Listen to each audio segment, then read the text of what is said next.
हाल ही में हुई हेलीकॉप्टर दुर्घटना में देश ने अपने गौरव सीडीएस जनरल बिपिन रावत, उनकी पत्नी और सेना के 11 जवानों को खो दिया है। हम सभी दिवंगत आत्माओं को श्रद्धांजलि अर्पित करते हैं। जनरल बिपिन रावत की बराबरी तो कोई नहीं कर सकता, लेकिन एयर क्रैश ने पहले भी देश की कई नामी ग्रामी हस्तियों को छीन लिया है।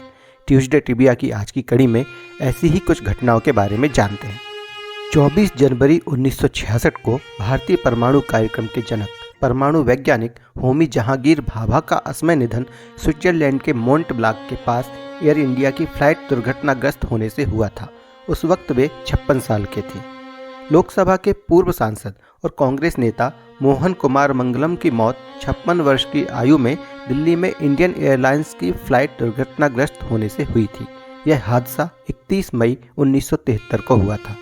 पूर्व प्रधानमंत्री इंदिरा गांधी के बेटे और राजनेता संजय गांधी का निधन 23 जून 1980 को बाईप्लेन चलाते समय एयर क्रैश में हुआ था। उस समय वे 34 साल के थे। 1990 में उद्योगपति अशोक बिरला और उनकी पत्नी सुनंदा की मौत बेंगलोर में एक हवाई दुर्घटना में हो गई थी। अशोक बिरला उद्योगपति यशवर्धन बिरला के पिता थे।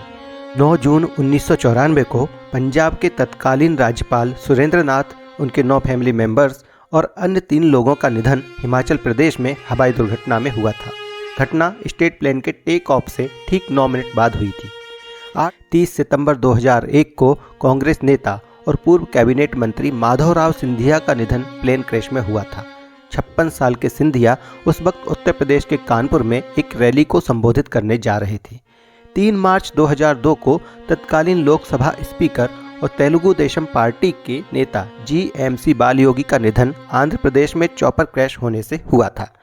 17 अप्रैल 2004 को सौंदर्या के नाम से मशहूर 31 साल की साउथ इंडियन फिल्मों की एक्ट्रेस और भाजपा की सदस्य KS सौम्या का निधन बेंगलोर में हेलीकॉप्टर क्रैश में हुआ था। उस वक्त वे चुनाव प्रचार के लिए रवाना हो रही थीं। 31 मार्च 2005 को हरियाणा के ऊर्जा मंत्री और उद्योगपति OP जिंदल तथा कृषि मंत्री सुरेंद्र सिंह का निधन उत्तर प्रदेश के सहारनपुर में चॉपर क्रैश में हुआ था। 3 सितंबर 2009 को आंध्र प्रदेश के तत्कालीन मुख्यमंत्री YS राजशेखर रेड्डी का निधन हेलीकॉप्टर क्रैश में हुआ था। उस वक्त वे चित्तूर जिले के एक गांव के दौरे के लिए रवाना हुए थे। 30 अप्रैल 2011 को आंध्र प्रदेश के तत्कालीन मुख्यमंत्री दोरजी खांडू और 4 अन्य लोगों का निधन टेक ऑफ के 20 मिनट बाद ही हेलीकॉप्टर क्रैश में हो गया था। उस वक्त खांडू 56 साल के थे। 14 मई 2012 को रसना जैसे ब्रांड्स के विज्ञापन में दिखी चाइल्ड आर्टिस्ट तरुणी सचदेव और उनकी मां का निधन नेपाल में अग्नि एयर फ्लाइट CHT क्रैश होने से हुआ था। तरुणी उस वक्त 14 साल की थी। जुलाई 2014 में 7 इंडियन एयरफोर्स पर्सनल का निधन उत्तर प्रदेश के सीतापुर में ALH ध्रुव हेलीकॉप्टर के क्रैश होने से हुआ था। अक्टूबर 2014 में उत्तर प्रदेश के बरेली में चीता हेलीकॉप्टर क्रैश होने से आर्मी के 3 जवानों का निधन हुआ था। मई 2021 में भारतीय वायुसेना के पायलट अभिनव चक्रवर्ती पंजाब के मोगा में MiG-21 फाइटर जेट क्रैश होने से शहीद हो गए थे, जिसे वे स्वयं उड़ा रहे थे। ट्यूसडे ट्रिविया में आज इतना ही। ऐसे ही रोचक फैक्ट्स जानने के लिए सब्सक्राइब करें हमारा चैनल filmymail.com।